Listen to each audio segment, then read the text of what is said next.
Hey guys, how's it going? Welcome or welcome back. So today, very late, I'm gonna do the Hitchhiker's Guide to the Galaxy tag.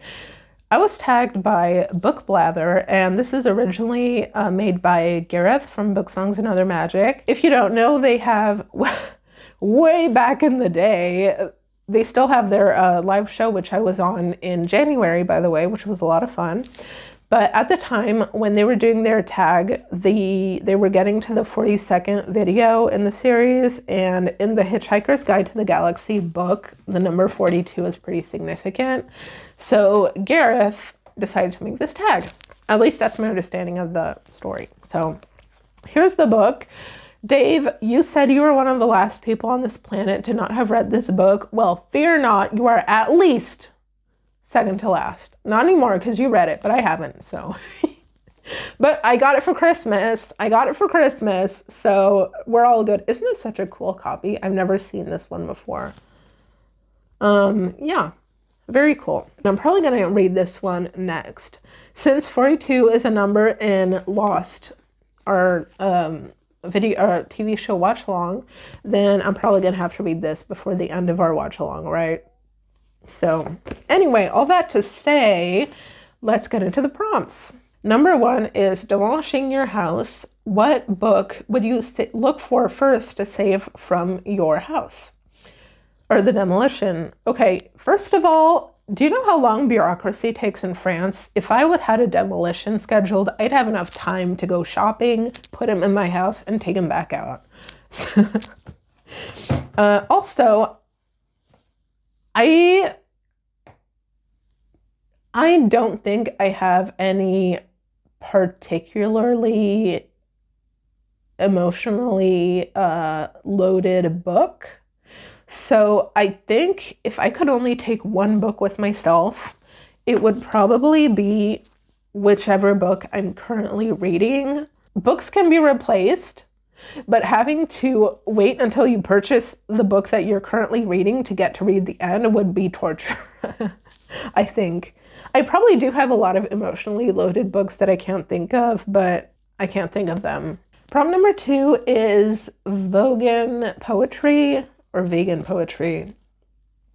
Quote a poet, a line of poetry, or a lyric from a lyric that you love. So pertaining to poetry, actually, let me read a poem. Let's do a poem reading. My favorite poet is Arthur Rimbaud or Baudelaire, but I'm going to read a poem that was written by Victor Hugo. Today, my interest in poetry is almost as spotty as my upload schedule, but I do have a special place in my heart for poetry. And this is one of the poems that I know we read in probably junior high that kickstarted my interest in poetry. So I'm going to read it in French because it was written in French by Victor Hugo, and then I'll read the translation in English. And it is called Demain dès l'aube. Demain dès l'aube, à l'heure où blanchit la campagne, je partirai. Vois-tu, je sais que tu m'attends. J'irai par la forêt, j'irai par la montagne. Je ne puis demeurer loin de toi plus longtemps. Je marcherai les yeux fixés sur mes pensées, sans rien voir au dehors, sans entendre aucun bruit. Seul, inconnu, le dos courbé, les mains croisées, triste, et le jour pour moi sera comme la nuit. Je ne regarderai ni l'heure du soir qui tombe, ni les voiles au loin qui descendent vers Harfleur. Et quand j'arriverai, je mettrai sur ta tombe un bouquet de houx verts et de bruyère en fleurs. Not bad. All right, Tomorrow at Dawn. It's called Tomorrow at Dawn in English, and it goes. Tomorrow at dawn, when the countryside brightens, I will depart. You see, I know that you wait for me. I will go through the wood. I will go through the mountain. I cannot remain far from you any longer. I will walk, eyes set upon my thoughts, seeing nothing around me and hearing no sound. Alone, unknown, back bent, hands crossed, sorrowful, and for me, day will be as night.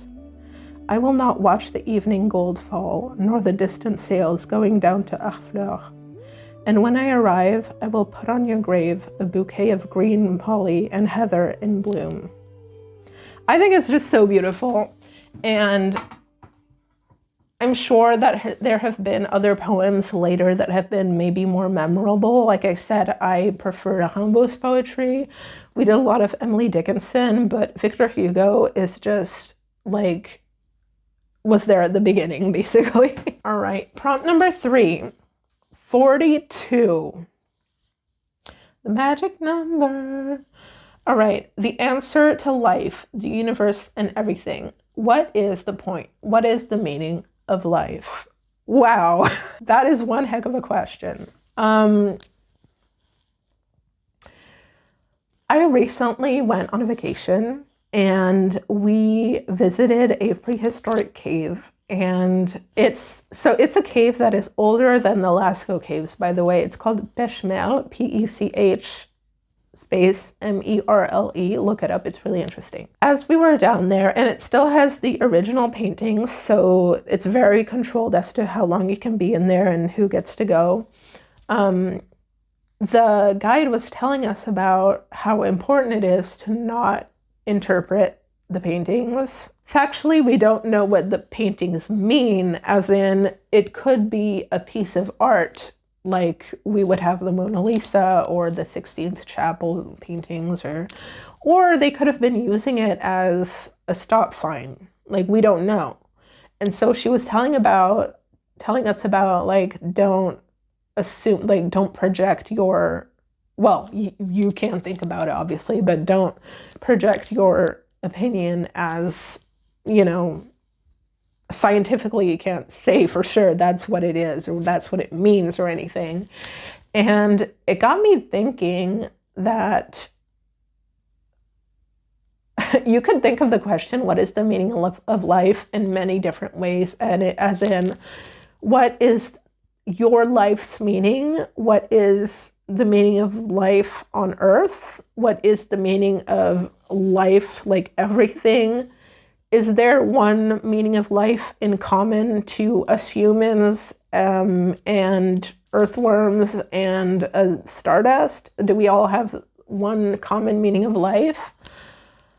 I think the meaning of life is forever changing. I think that if there is one singular meaning to life, that maybe it's not for us to know.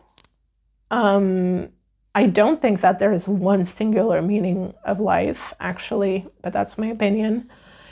And I think the meaning of life, in the sense of the individual, for me, the meaning of life is leaving my home, being planet Earth, better than when I got here, and the people on it.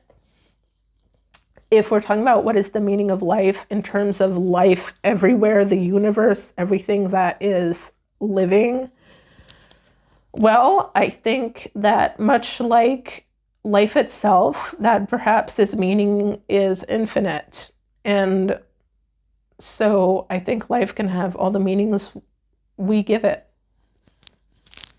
Kind of like the paintings, you know, maybe it's different tribes saying this part of the cave is ours, so we're going to paint on it. Maybe it's, I like to think sometimes that it's the first occurrence of a kid being like, no, Mom, I'm not going to be a hunter-gatherer. You don't get me. And then he just like became a painter in a cave or something. You don't know. I don't know. I think the meaning of life is infinite and not for you to know. Well, I went on that vacation right on time to answer that question. Whew. Next we have, it's radio beginning. Oh, it's radio beginning. It's radio beginning. What is your favorite memory in your experience as a listener to the radio? Wow, that's kind of complicated because honestly, I listen to the radio every single morning on the morning news. I think my favorite memory, okay, I do know my favorite memory is when I moved back to France from the States, was realizing the difference in quality of morning radio news. The other thing, there's this radio show in France called Affaires Sensibles, which means sensitive affairs, which is a true crime radio podcast by France Inter. And it's available on Spotify if you're interested, if you want to listen. It's not true crime in the true crime podcast sense. It teeters a line between news and true crime, where it's a lot more like the news, but with a little bit of extra 2020 vision.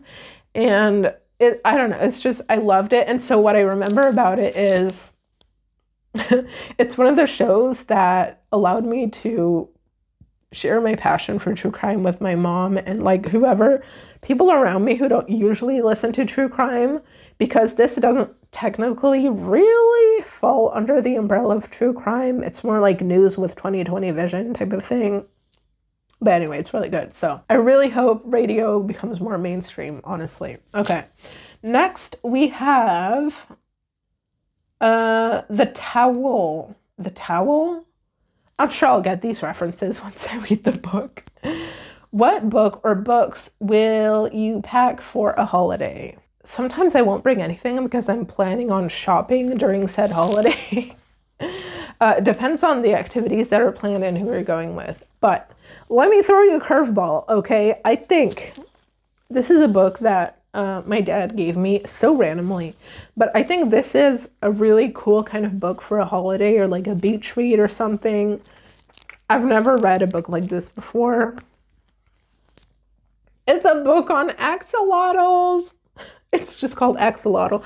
Okay, so just to be clear, I'm not saying specifically to read about axolotls, but I actually think this is a lost genre of like an in-depth Wikipedia article type of book. You know what I mean? Like it's short. It's what, 100 pages or so. And you know, the text, there's not that much text in it really. It's mostly pictures, some text like that. Honestly, I dig it. I think bring back these books. Sorry, I think I hit the mic. Bring back these books where it's just books about random stuff. Like not a full-on science book, not a full-on history book, not a full-on whatever. Just like an in-depth Wikipedia or an in-depth encyclopedia article type of book.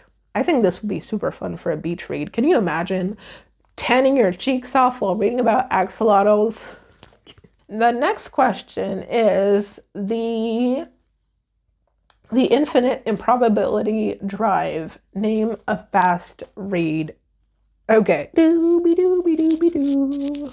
Doobie doobie doobie doo. Doobie doobie doobie doo. Oh yeah. I think the book, sorry. I think this would be a quick read. The Time Machine by H.G. Wells. I read it for school in high school, so it's very annotated. But I want to reread it for fun because I do remember really liking it and I want to remember the details. Another book, okay.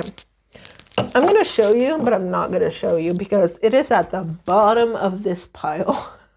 It's called Break by Hannah Muskowitz. It's a really fun book about a teenager who has, I think, some type of body dysmorphia. And he wants to become the strongest version of himself. A lot of trauma at home, and I'll let you read about it. But he decides that he's going to become stronger by breaking every single bone in his body. Because when you break a bone, it grows back stronger. That's true. But yeah, it's wild and it's really good. And it's a really fun, it's sort of heavy, but it's lighthearted. I don't know how to explain it. The writing is so good. I liked it. Next up, we have Don't Panic. Don't tell me what I can't do! Name a book with great levels of tension or suspense. Well, I am in a bit of a pickle because I am going to have to mention a book that I've spoken about 20 million times before.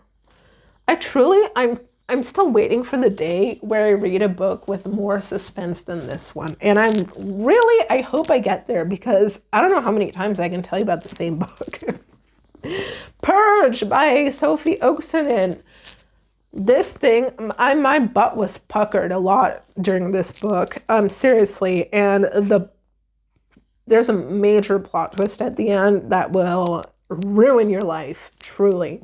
But yeah, this one it's really well written. And yes, I can't say anything more without any spoilers.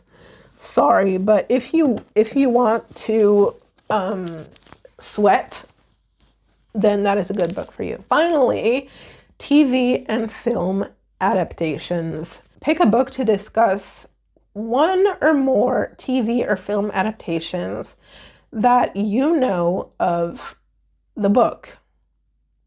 Pick good and bad if it's relevant to the book. Okay, Gareth, do you just want us to write your kids an essay for school or something? In depth? Come on. Anyway. Okay, anyway, this is like how to cheat without using ChatGPT. So just ask the internet to write it for you. Let me give you an overview of my answer. I think the, where is it? I had it. The Amityville Horror is, oh, here it is. It's also at the middle of the pile. The Amityville Horror by Jay Anson book has so many movie adaptations, and the first 3 or so are really good. I was actually, so I don't really want to answer this question because I was going to make like in-depth videos about franchises, and also I can't, that's my excuse. I can't think of any. The Institute by Stephen King, I started reading last year, but then my subscription to that audiobook app crapped out and I was like listening and reading the book at the same time because I have the physical copy. But there is a TV show adaptation of The Institute, and it was on Prime. It's not great. It's good. It's a very slow burn. So, I mean, it is a very, very slow burn. Ultimately, the story, I can't really say much about if the story follows the book that much. The story itself holds up, but it is such a slow burn. I would not rewatch it. I enjoyed it while it lasted, but I'm glad it didn't last. Let me see what else. Okay, Chucky was not an adaptation to my knowledge.